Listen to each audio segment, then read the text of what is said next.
Mesdames et messieurs, bonjour et bienvenue sur l'émission Les Entrepreneurs, bien entendu sur Diaspora Interaction, le média de la diversité de Québec.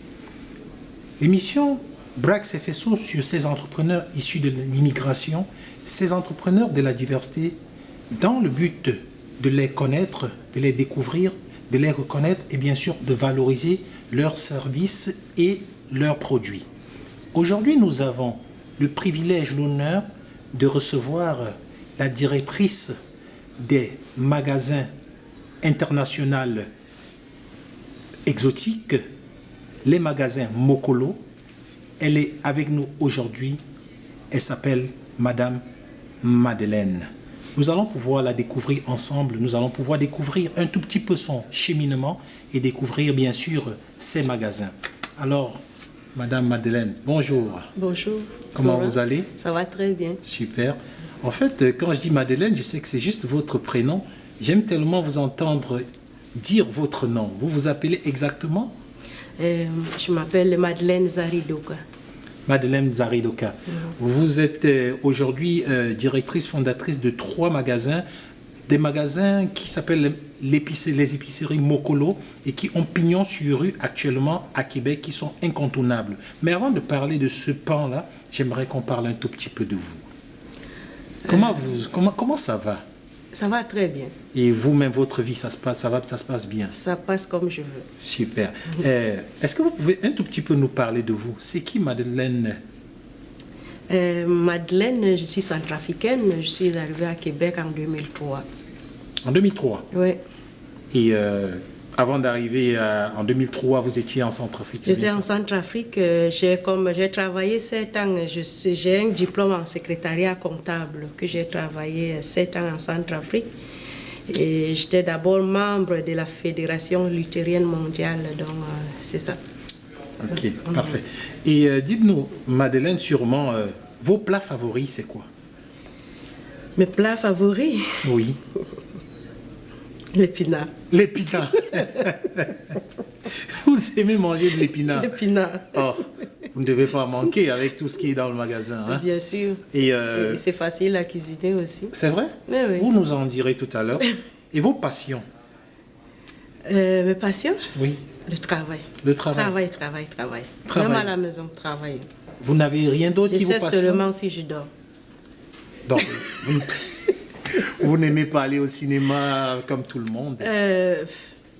Tu sais que chaque chose a son temps. J'aimais ça auparavant.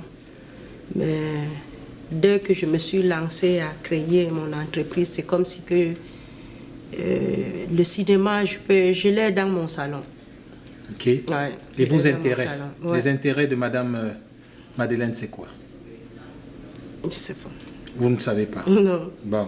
Et vos objectifs personnels? Mon objectif personnel, c'est ce que je suis en train de faire, c'est vraiment laisser de bons héritages pour mes enfants. J'ai 3 enfants, une fille et 2 garçons, et j'ai déjà 2 petits-enfants. Donc, c'est les encadrer comme je suis en train de le faire. Et puis, je sais que même si je ne suis pas là, ils vont se souvenir de moi. Donc vous êtes grande maman déjà. Ouais. On ne dirait pas, vous entretenez bien. Et parlant de famille, comment conciliez-vous la vie familiale et votre vie professionnelle? Ce que moi, ça a été facile pour moi. Je peux dire facile parce que mes enfants sont arrivés à Québec à l'âge de 8, 10 et 12 ans. Mais moi, le travail et mes enfants, je ne me sépare pas. Le travail et les enfants, je les amène avec moi. Wow. Parce que je partage tout avec eux.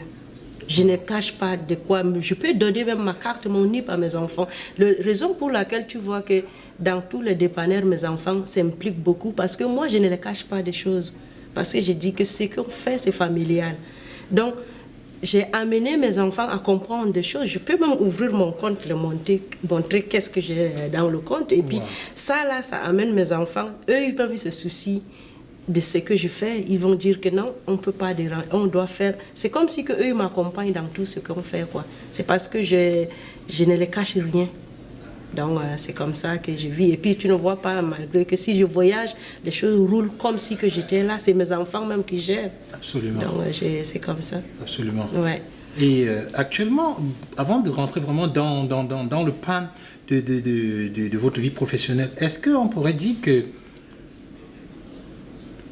les affaires, c'est une fibre familiale? Est-ce que vous avez déjà eu, dans votre jeunesse, vous étiez déjà en affaires ou bien c'est ici que vous avez... Je dirais que j'ai hérité ça de mon père, parce que mon père, c'était quelqu'un qui faisait tout.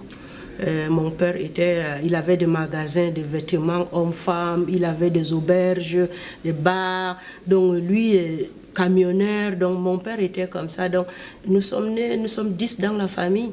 Donc il nous a initiés, donc on voyait tout ce qu'il faisait. Et puis pendant des vacances, nous aussi on faisait des petits commerces, sans oublier qu'on allait à l'école aussi. Après l'école, quand on revenait, on vendait des choses. Donc moi, même si que j'ai un diplôme, donc le commerce, moi je voyais ça déjà.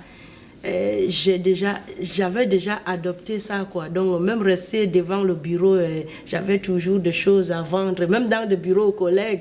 Donc avec tout ça, tous ces bagages, je suis arrivée à Québec. Et puis je suis d'abord retournée à l'école et faire évaluer mon diplôme que je n'ai même pas utilisé. J'ai travaillé de gauche à droite et j'ai travaillé dans 5 salons de coiffure ici. Alors, donc, en faisant tout ça, moi, j'étudiais le terrain, je voyais que les familles qui partaient à Montréal, parce qu'il n'y avait pas grand-chose. On voit les immigrants sont à Québec et les gens partaient à Montréal pour acheter des choses. Et là, j'ai eu l'idée, j'ai dit, mais pourquoi pas amener des choses en quantité et en qualité ici à Québec pour garder vraiment les immigrants ici à Québec. Wow, donc, okay. Le problème, c'était garder les immigrants à Québec parce que si eux ils viennent à Québec, il faut qu'ils trouvent quoi manger. Exactement. Voilà, donc c'était ça vraiment l'idée qui est venue dans ma tête et puis me lancer dedans, quoi. Et vous, votre sourire, vous avez, vous avez un sourire permanent. C'est quoi votre secret? Mon secret, c'est tout d'abord, je suis croyante. Et puis, je suis croyante. Et puis, de deux, dans mon affaire, je ne vois pas seulement l'argent, mais le service avant tout. Parce que, des fois, dans ce qu'on fait, les gens qui viennent au magasin, il y a plein de gens qui ont des problèmes. Donc, des fois, il y a certaines personnes, mon rôle, c'est vraiment mettre la personne à l'aise quand il rentre dans le magasin. Avant qu'il sorte de chez moi, il ne faut pas qu'il vienne comme étant venu. Elle vient, il faut que vraiment je me mets en contact avec elle. Et il arrive où les clients même me confient leurs secrets. Et en parlant seulement, donc, comme ça, je veux que la personne sorte satisfaite. Donc, ce n'est pas l'argent avant tout, mais moi, c'est le service c'est le service et l'argent vient après. Ce n'est vraiment pas...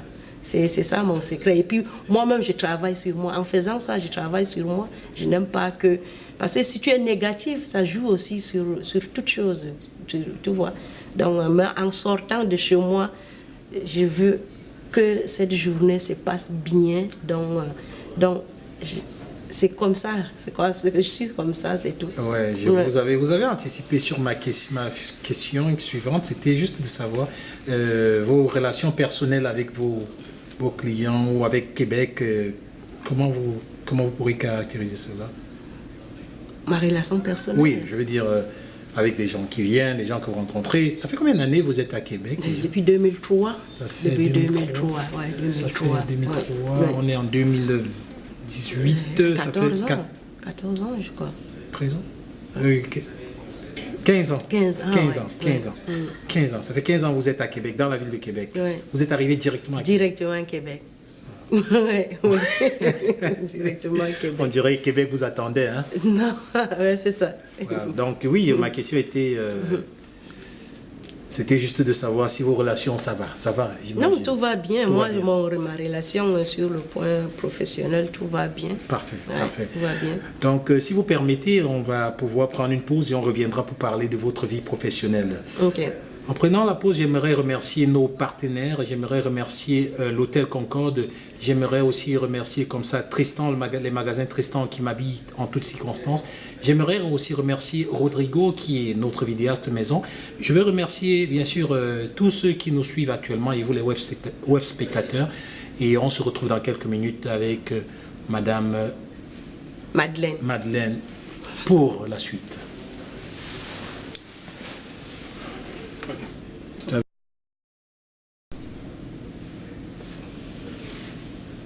Bonsoir chers invités et bienvenue pour tous ceux qui nous retrouvent pour la suite de cette émission L'Entrepreneur, avec bien sûr comme invité, la première invitée de cette émission, Madame Madeleine Zaridorka, qui est la directrice fondatrice des magasins Mokolo, qui bien sûr est un marché exotique international. Et ce sont des magasins qui ont pignon sur rue à Québec actuellement, incontournables en ce qui concerne bien sûr les mets exotiques. Rebonjour. Rebonjour. Ça va bien? Ça va très bien. Alors, on se retrouve pour la deuxième partie de notre émission. Et sans embâche, j'aimerais vous demander comme ça, quand on dit Mokolo, la genèse de ce nom, ça vient d'où? La genèse de ces magasins. C'est 3 magasins? Oui. J'aimerais que vous nous dites un tout petit peu, d'abord, d'où vient le nom, Mokolo, et bien sûr, ensuite, qu'est-ce qui vous a vraiment poussé à l'appliquer à votre premier magasin? Ok, j'avais une amie, Pilcherie, elle n'est plus à Québec. Et quand j'avais eu l'idée d'ouvrir Mokolo en tant que tel, c'était bien marché Mokolo. Le nom dépanneur, c'est parce que la ville de Québec refusait que l'épicerie soit dans cet endroit. Et j'ai été 3 fois, elle refusait. Et dès que j'ai dit, c'est un dépanneur, madame. Ah, tout de suite, elle a accepté. C'est comme ça que tu as vu qu'on a enlevé marché pour que ce soit dépanneur Mokolo. Et Mokolo, c'est que j'avais, puis chérie, on partageait ensemble avec elle. Et je disais que qu'est-ce que je vais faire? C'est quel nom que je peux donner à mon épicerie? Et puis elle a dit, mais donne Mokolo. Parce que tu sais qu'il y a Mokolo est beaucoup connu en Afrique centrale, au Cameroun, et puis mais en Afrique centrale en général, parce que Mokolo, ce n'est pas seulement le Cameroun, même le Congolais aussi. Donc ça va les regrouper. Donc ça veut dire que dès qu'il y a un Mokolo, ça regroupe tous les Africains. Donc, et moi, en mettant ça, je vois même déjà passer du côté, quand les Camerounais viennent, ils disent que c'est à eux. Et les Congolais viennent, ils disent que c'est à eux. Donc, je suis partagée vraiment entre ce monde-là. Okay. Les Congolais, ils entrent, ils commencent à me parler en lingala. Je dis, ah, ouais, je ne comprends pas. Je dis, mais Mokolo, je dis, ah, mais oui. Je dis, mais non, mais je ne suis pas congolaise. Donc, tu vois, je suis vraiment, ça regroupe tous les Africains. Tout le monde, l'autre dit que c'est lui, l'autre dit que c'est lui. Donc, moi, je suis allée chercher ce nom-là parce que je savais que c'est populaire quoi, en Afrique centrale. Ok, parfait. Et parlez-nous de vos 3 magasins. En quelle année vous les avez créés? Et ensuite, qu'est-ce qui vous a poussé à créer le 2e et le 3e? J'ai créé le premier déjà. Le premier, j'ai créé en 2008. Mais d'abord, ici, je me suis lancée en affaires à Québec en 2007. C'était d'abord Ethno-Cosmétique. C'était uniquement le salon de coiffure. Et puis le salon de coiffure en 2007, j'ai fait une année vraiment, ça coulait, je voyais que ça marchait pas. Bien. Tout de suite, j'ai changé pour transformer ça en dépanneur Mokolo et mettre l'alimentation. Finalement, en 2014, j'étais dans le magasin et puis c'était quelqu'un qui m'a proposé, la personne était en faillite, m'a vendu son dépanneur, tout ce qui était l'étagère dans son dépanneur. Je l'ai trouvé moins cher. Et puis quand j'ai parlé avec mon garçon, tout d'abord mon garçon avait des problèmes à l'école. Et puis j'ai parlé avec lui. Il dit, maman, mais moi je peux gérer. Et c'est comme ça que l'idée est venue en 2014 pour que j'achète ce dépanneur qui était en faillite. Et puis, le premier se trouve sur... Le premier se trouve au 3062 chemin 4 Bourgeois. Et le deuxième? Et le deuxième, c'est au 2132 chemin Sainte-Foy. Et le troisième? Le troisième, c'est au mois de novembre. Donc, le troisième qui se trouve au 231 avenue Bélanger, à Vanier. Ça aussi, ce n'était pas vraiment dans ma tête.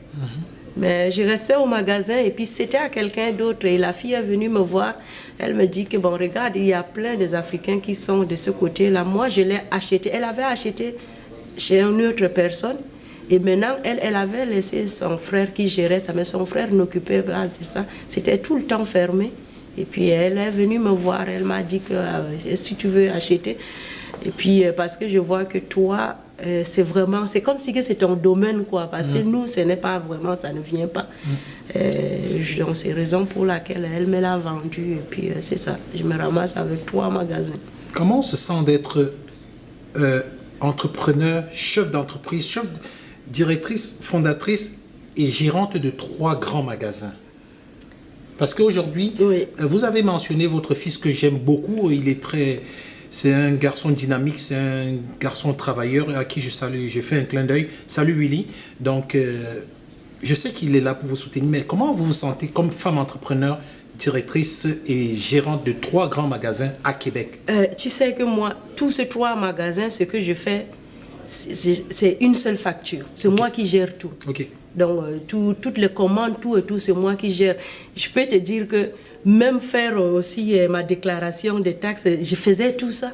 J'ai créé l'Excel, je faisais tout ça. C'est seulement cette dernière année que j'ai trouvé un comptable stable qui me fait tout. Mais sinon, là, c'est moi qui gère tout. Wow. Ouais. Et vous parvenez à les faire commandes, tout ça. et puis quand les commandes arrivent, je le partage dans tous les 3 magasins, mais j'ai une seule facture que je gère pour tous les 3 magasins. Oui. Ouais. Alors, parlant de gestion, comment avez-vous parti? Est-ce que vous avez été financé? Comment avez-vous parti le premier? Est-ce que vous avez eu... Est-ce l'État qui vous a donné la subvention nécessaire, le financement? Pouvez-vous nous partager comment vous l'avez parti? Sans te mentir, moi, on m'a refusé des prêts. Parce que, oui, wow. J'ai fait le plan. Refusé un prêt? On m'a refusé catégoriquement. On m'a renvoyé de dire d'aller faire mon dépanneur Mokolo à la maison. Alors qu'ici au Canada, on ne fait même pas de commerce comme ça à la maison. Okay. J'ai fait le plan d'affaires. Okay. On me l'a refusé. Okay. Je ne me suis pas laissé. Je suis allée encore chercher des financements.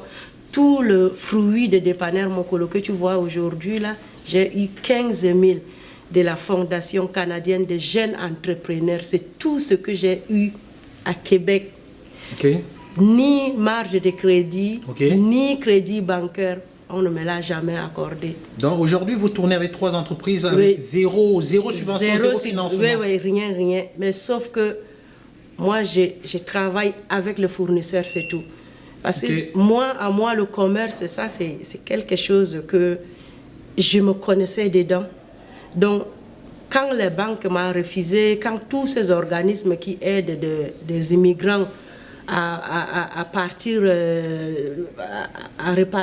de commerce dans Québec, je peux citer Fonds d'emprunt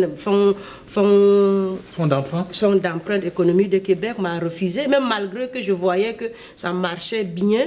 Je suis allée pour la 2e fois redemander encore. Ils ont refusé de m'accorder les prêts qu'ils aident les gens. Aujourd'hui, ça va. Oui, ça va très bien. Je travaille avec des fournisseurs et puis je ne paye pas des intérêts. Donc, c'est comme ça. Les fournisseurs me font confiance et c'est comme ça. Donc, c'est ça. Ma prochaine question serait de savoir, aujourd'hui, on est en train de parler de vos magasins. Oui. Qu'est-ce que vous offrez? Quels sont vos services? Quels sont vos produits? Rapidement, si vous nous donnez très rapidement les services ou les produits qu'on trouve chez Mokolo. Le produit qu'on trouve un peu du tout. Parce que le produit qu'on a chez Mokolo, c'est le produit de différents pays. Il y a des produits du Côte d'Ivoire, du Sénégal, du Cameroun, du Togo. C'est des feuilles de manioc. Ouais, c'est ça, les feuilles de manioc, des amarants, des épinards, plein de différentes sortes de poissons. Poissons fumés, que de bœufs et tout ça là. Ouais, c'est ça. Il y a un peu du tout, quoi. Je te dis, des bananes plantains qui viennent chaque jeudi, de gombo frais, du piment frais. Donc, il y a un peu du tout. Sans compter des produits cosmétiques, les produits, les cheveux, les produits pour le corps. Donc, il y a un peu du tout. C'est comme un supermarché. Ok, c'est un supermarché africain. On pourrait dire que ça, comme vous l'avez dit tout à l'heure, ça permet de garder... les immigrants à Québec. Ouais, c'est ça. Donc, si on vous demande rapidement, quel est votre apport, qu'est-ce que vous avez donné à la ville de Québec ou alors au Canada, en quelque sorte? Moi, je dirais que carrément, j'étais étonnée de voir que chaque année, les filles à l'université Laval comme des garçons, ils achètent eux-mêmes. Chaque fille, ils achètent des cadeaux pour venir me donner, pour me dire merci, parce que c'est grâce à moi que ils mangent des choses. Oui. J'ai des filles, ils achètent des cartes de cadeaux de $50 de l'oreiller, ils vont venir me donner des cartes de cadeaux pour me dire merci, grâce à moi qu'ils mangent des choses du pays. Ouais. Indirectement, vous contribuez à la rétention de l'immigration au Québec. Oui, c'est ça. Donc, on a encore 5 minutes. On va essayer d'être plus bref pour terminer. Quel est le défi le plus important que vous avez dû faire face dans votre métier? Qu'est-ce qui a été le plus difficile? Ce qui est plus difficile est que, parce que le problème est que c'est comme je te disais toujours, que du côté financier, parce que tu vois quelque chose qui marche, tu as envie vraiment de faire avancer ces choses, et puis il y a des blocages quelque part. Ça là, ça me faisait très très mal, mais sauf que le problème est que comme j'aimais mon travail, il faut aimer, j'aime beaucoup mon travail. Donc, je fais tout pour satisfaire mes clients, parce que s'il y a une chose que les clients me demandent, je fais tout pour amener. Donc, ça, c'est le défi de tous les jours que je trouve. Mais jusqu'à là, je m'en sors très bien. Ok. Ouais. Je pense que vous offrez aussi des services d'envoi d'argent. D'argent en Haïti, c'est en Haïti et États-Unis, c'est Unitransfer, oui. Ok, parfait. On a encore 3 minutes et demie, comme dit. Est-ce que vous pouvez estimer votre initiative comme un succès aujourd'hui? Oui, c'est un succès. Bon. C'est un succès. Parfait. Et quel conseil vous donnerez à des jeunes aujourd'hui qui aimeraient entreprendre, qui aimeraient se lancer dans votre voie? Ce que je dirais à quelqu'un qui aimerait se lancer est que si la personne a un rêve, si la personne a quelque chose à faire, il faut que, si la personne se connaît bien dans ce qu'elle veut faire, il ne faut pas que quelqu'un éteigne ses rêves. Il faut qu'elle le mette sur le marché. Et avec la grâce de Dieu, ça va marcher. C'est comme aujourd'hui, même si je n'ai pas de prêt bancaire, je n'ai rien, mais je suis honnête avec moi-même. Si je n'étais pas honnête, les fournisseurs ne pouvaient pas me donner de produits. Donc ça veut dire que même sans argent bancaire, on peut travailler avec des fournisseurs. Si elle est honnête pour payer les fournisseurs, elle va avoir tout ce qu'elle veut pour réaliser son rêve. Ok. Ouais. On a encore 2 minutes. J'aimerais savoir s'il fallait faire une petite comparaison entre l'entrepreneur au féminin et l'entrepreneur au masculin. Est-ce que vous pourrez, que direz-vous? Bon, je ne sais pas. Je ne vois pas la différence. Okay, c'est que la personne connaît, c'est tout. Quelle est la vision de Mokolo? La vision de Mokolo à Québec, c'est vraiment, si je pouvais avoir un immeuble pour regrouper Mokolo, comme un supermarché, comme le IGA, comme le truc, ça là, j'aimerais beaucoup l'avoir. Je pense que les personnalités de la ville pourront écouter cette émission. Oui, avoir un parking, parce que ça là, ça nous empêche beaucoup. Les gens ne peuvent pas s'arrêter, acheter. On a besoin, on a une vision pour voir grandiose, et puis il y a des On ne dépasse pas trop, sinon on va faire 10 heures. Okay. Je repose la question ou elle répond directement? Non, réponse directement. C'est pour les projets. Vision. Okay. Vas-y, vision. Tu veux que je lance la question? Ouais. C'est quoi votre vision? Ma vision à Québec, c'est un jour avoir un local, un plus grand local comme le IGA, le métro, un supermarché pour regrouper Mokolo dans une seule place où il y a des parkings, que les gens n'auront pas de tracasseries à aller magasiner. Ok. Ouais. Et comme je le fais d'habitude, vous allez me permettre, c'est que je vous demande toujours à tous mes invités, est-ce que vous serez prêt d'être un mentor pour un web spectateur qui est en train de regarder, quelqu'un qui regarde tout le temps Diaspora Interaction et qui aimerait faire un stage chez vous? Ou est-ce que vous serez d'accord d'être son mentor? Mais bien sûr, je peux te dire que sans te mentir aujourd'hui, si tu vois tous les autres épiceries qui sont venues après moi, je peux donner l'exemple comme l'épicerie exotique de Lévis. Cette dame ne connaissait rien dans l'épicerie, c'est moi qui l'ai donné tout de Dieu et aujourd'hui, elle me remercie infiniment, tu vois. Et il y a d'autres petites épiceries qui naissent. Moi, je le dis toujours, je les donne, ça ne sert à rien parce que c'est leur capacité. La personne qui veut faire ces choses, si elle veut me voir que des conseils, comment je fais, je peux la donner tout ce que je peux donner, mais c'est à elle de gérer elle-même. Donc, ouais, c'est comme ça. Alors, votre dernier mot? Votre dernier mot? Non, pour je vous terminer. remercie. Je vous remercie de me donner l'occasion de parler parce que depuis que j'ai créé mon épicerie, je n'ai jamais eu à parler de cette épicerie. Et puis, je vous remercie infiniment. C'est nous qui vous remercions. Alors, chers web spectateurs, nous espérons que vous avez vraiment aimé cette entrevue. Nous vous prions de liker, partager. Épicerie Mokolo, vous pouvez les trouver dans les 3 endroits sur l'affiche que vous allez lire, bien sûr, sur cette vidéo. Moi, c'est de One International. C'était l'émission L'Entrepreneur. Vous l'avez écouté. Nous sommes là, on doit se soutenir. Je vous dis à très bientôt avec le prochain entrepreneur. Merci. Au revoir. Wow.